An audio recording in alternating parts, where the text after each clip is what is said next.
ودلوقتي معادكم مع برنامج صحابيات حول الرسول، بتقدمه لنا مروى صالح على راديو جولدن فويس. رمضان معانا أحلى.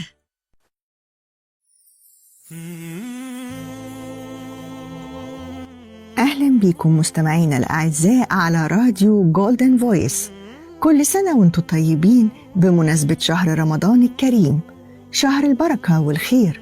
هكون معاكم أنا مروى صالح في برنامج صحابيات حول الرسول. هنروح في رحلة زمنية جميلة نتعرف فيها على قصص الصحابيات اللي كان ليهم دور عظيم في مساندة الرسول ونشر الإسلام. حلقتنا عن الصحابية أسماء بنت عميس. السيدة أسماء كانت زوجة لجعفر بن أبي طالب ابن عم رسول الله صلى الله عليه وسلم. دخلت الإسلام في مكة قبل وصول الرسول إلى دار الأرقم وبيعته، وأصبحت من السابقين الأولين. هجرت أسماء للحبشة مع زوجها جعفر، وكانت هجرتهم عن طريق البحر، وعشان كده أطلق عليها البحرية الحبشية. أنجبت من جعفر أولادها الثلاثة عبد الله وعون ومحمد. وهجرت هجرتها الثانية إلى المدينة مع زوجها وأولادها. وكان الرسول عائد من غزوة خيبر، وشاف ابن عمه جعفر وقبله بين عينيه وقال له: والله ما أدري بأيهما أفرح، بفتح خيبر أم بقدوم جعفر. وأطلق على السيدة أسماء بنت عميس صاحبة الهجرتين. أسماء واحدة من الأربعة اللي حصلوا على وسام الإيمان من الرسول صلى الله عليه وسلم. قال فيهم الأخوات الأربع مؤمنات: ميمونة زوج النبي صلى الله عليه وسلم، وأختها أم الفضل بنت الحارث، وأختها سلمى بنت الحارث امرأة حمزة، وأسماء بنت عميس أختهن لأمهن.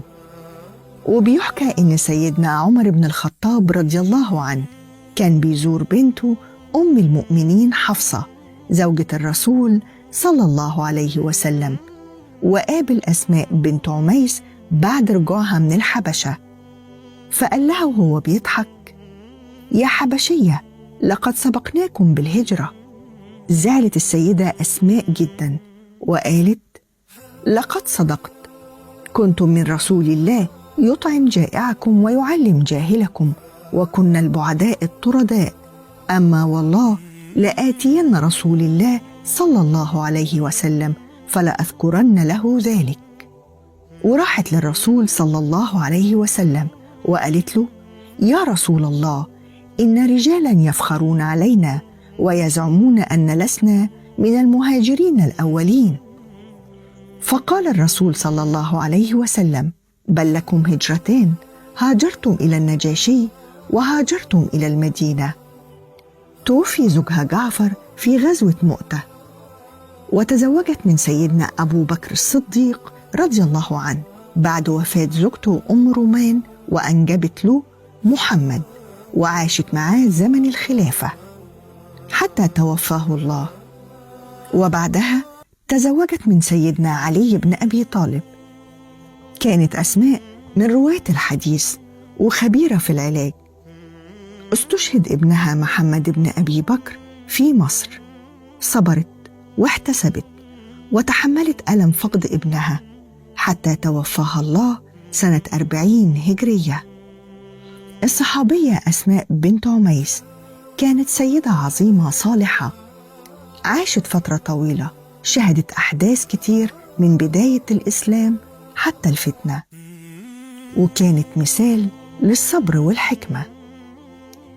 خلصت حلقتنا، استنوني في حلقة جديدة من صحابيات حول الرسول على راديو جولدن فويس. كنت معاكم أنا مروى صالح. كل سنة وانتم طيبين ورمضان كريم.